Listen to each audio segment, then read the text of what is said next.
నమస్తే అండి, ఎలా ఉన్నారు? అంత బాగున్నారా? నేను ఉల్లిపాయ పకోడీ చేస్తున్నాను.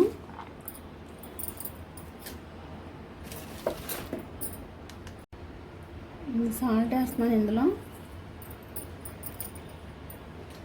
ఇలాగా గట్టిగా దగ్గరికి ఉన్నాయి కదా, అవన్నీ విడివిడిగా వస్తాయి అన్నమాట. ఇదిగో ఇలాంటివన్నీ విడివిడిగా వస్తాయి.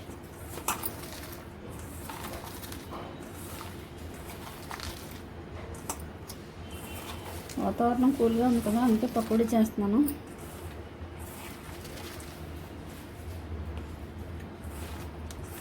ఇందులో సాల్ట్ వేసానండి. ఇది సాల్ట్ వేసిన తర్వాత వీటిని ఇలా కలుపుకోవాలి. ఇలా గట్టిగా అదే ఇలా కలిపి ఉంటాయి కదా, ఇవన్నీ విడివిడిగా అవుతాయి అన్నమాట. స్టవ్ ఆన్ చేసాను. ఇప్పుడు కళాయి పెట్టుకుందాం.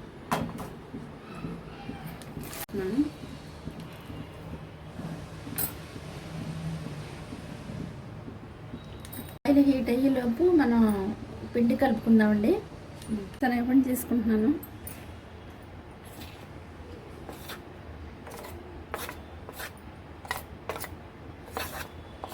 అంచనా 2 కప్పులు అనుకోండి.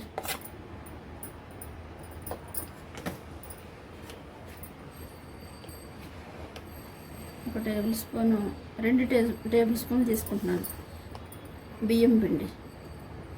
కొంచెం కరకరలాడితే బాగా వస్తాయి. వేరుశనగలు వేస్తున్నాను. జీలకర్ర,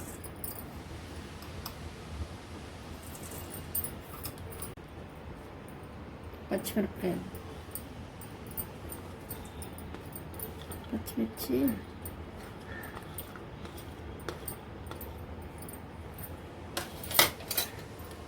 ఇప్పుడు కరివేపాకు కట్ చేస్తున్నాను.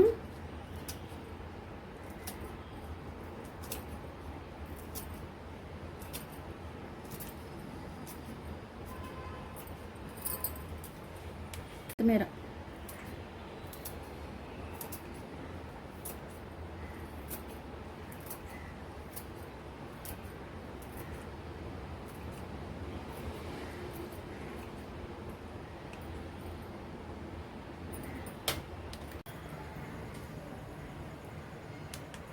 ఇప్పుడు ఆయిల్ కొంచెం వేడైంది కదా, ఈ కొంచెం వేడి ఆయిల్ కొద్దిగా తీసుకుని ఈ పిండిలో కలుపుదామండి.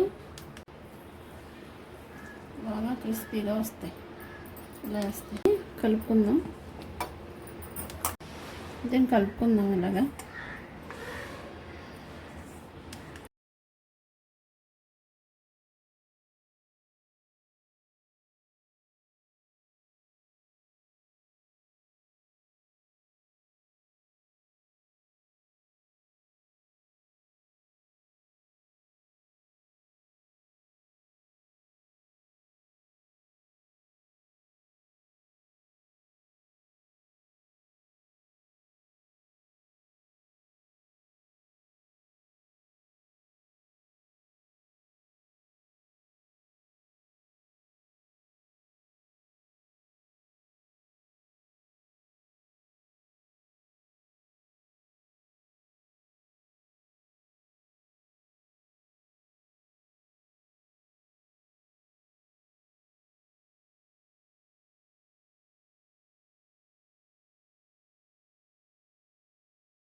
నూనె కాగిందండి, వేసేస్తున్నాను.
కలర్ వచ్చింది, ఇంకొంచెం కలర్ రానిచ్చి తీసేసుకుందాం.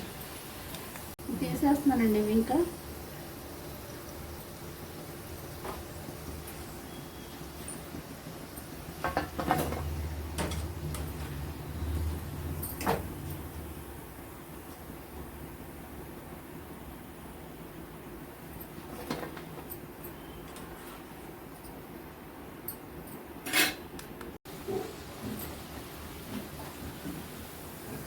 సెకండ్ వై కూడా అయిపోయిందండి, తీసేస్తున్నానండి.